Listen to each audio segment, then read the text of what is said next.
Be honest, how many great podcast moments are sitting in your episodes because you don't have the time to clip them? If you've ever spent 45 minutes adding subtitles to a 30-second clip, this video is for you.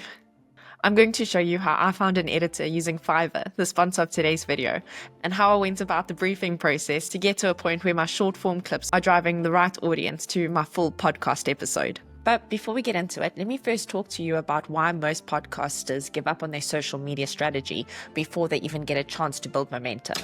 Most podcasters know that they should be posting short form clips, but the truth is it's exhausting. You're already juggling episode prep, recording, guest outreach, and promotion. Now you're expected to magically have the time to become a short form video editor as well. Between editing, captioning, and just figuring out what even makes a good clip, it gets overwhelming very quickly. And honestly, this seems to be the place where most people just quit posting short form clips altogether. But the good news is that we're actually allowed to get some help with this part of the process. I don't only need help with editing, I also need somebody who understands short form content. Let me explain. There is a completely different cadence, rhythm, and tone to content that you'll find on Instagram, TikTok, and YouTube Shorts. Think about it. You're in a completely different headspace if you're watching a podcast that ranges between 30 minutes to 3 hours long than the headspace you'd be in if you open an app wanting to consume a piece of content that is anywhere between 30 seconds to a minute long. It's not only the pacing and the length of the content that's different, it's also the aspect ratio.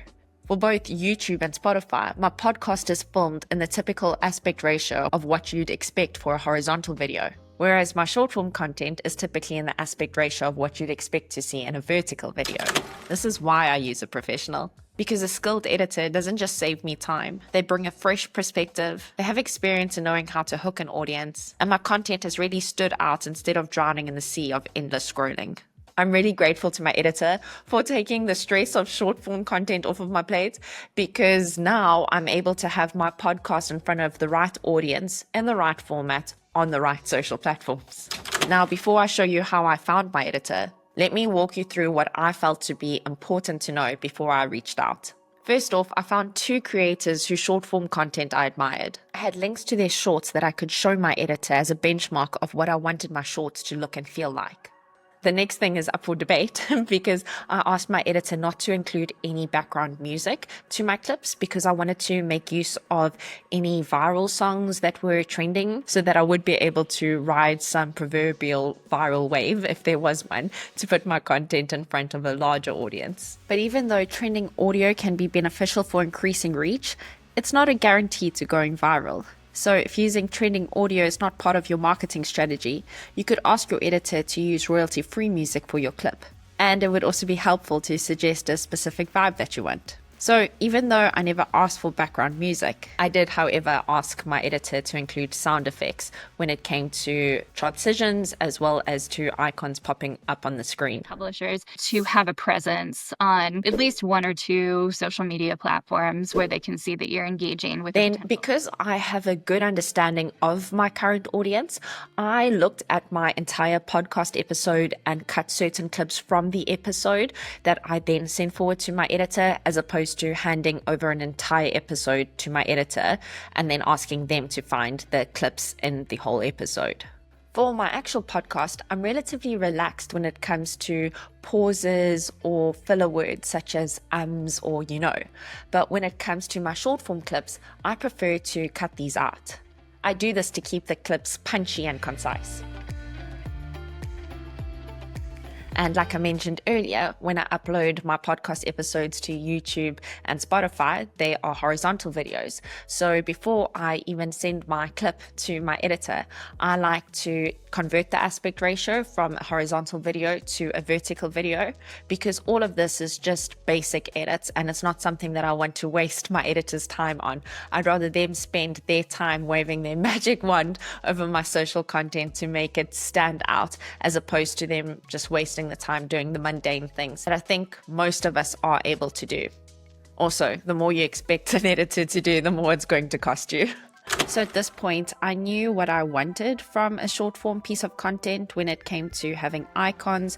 I knew that I wanted to have some sort of camera flash as a transition. I knew that I wanted my editor to zoom in and out of the subjects on the screen, but I also had an idea of how I wanted to utilize text. The real game changer here is that I had titles for the clips, and I wanted my editor to include the title in the form of text in the first few frames of the video, just so that my audience knew that I was mindful of how I titled my video, because the actual title and the title in the first few frames corresponded, which just shows the audience that I am planning on delivering on the promise of what my video is about. Next, I was very clear on captions. I requested burned-in captions using a readable font.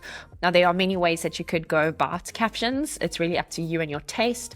You might want to have a whole sentence appearing on the screen. I personally just like having 3 to 4 words that almost match the pacing of what is being said in the clip. But again, this one's personal preference. And it relates back to step 1, what you would have sent the editor as a benchmark of what it is that you want.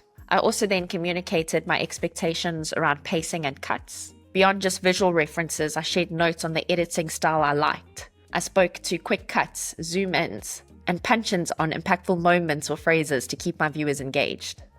And then finally, I made sure that I had a folder with extra assets that my editor might need. To save time, I uploaded B-roll that I wanted my editor to use so that we weren't going to go back and forth with every clip. Now, as I mentioned, I used Fiverr to find my editor.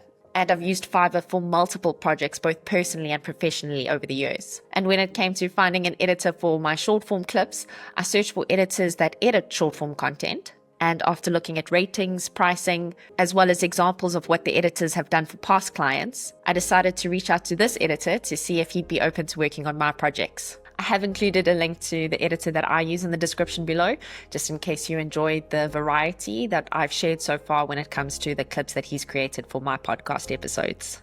But just a note, in case you're planning on using somebody else, it helps to contact a few editors just to get an idea of how they communicate with you, because you'll pick up very quickly whether you are a good fit or not, just based on communication, how long it takes for them to get back to you, how they communicate with you, and also what they ask of you. It's always a good idea just to communicate expectations up front. So reaching out to a few editors is a good space to judge how you'd work together. Now, I've had great interaction on my short form clips on social media.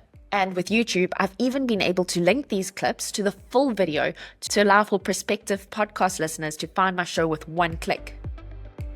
Now, if you're in a space where you're thinking of hiring an editor to create your short form clips, Fiverr have kindly offered my audience a 10% discount if you use the code DREAMITDOIT at checkout, and then you'll be able to get 10% discount off your first purchase. I hope that helps. But as you can see, if you're going to cut clips for social media to draw attention to your show, hiring an editor to put in that extra bit of effort is only going to assist your podcast clips standing out in the clutter of what is already out there. And hopefully this will find the audience that is looking for your podcast.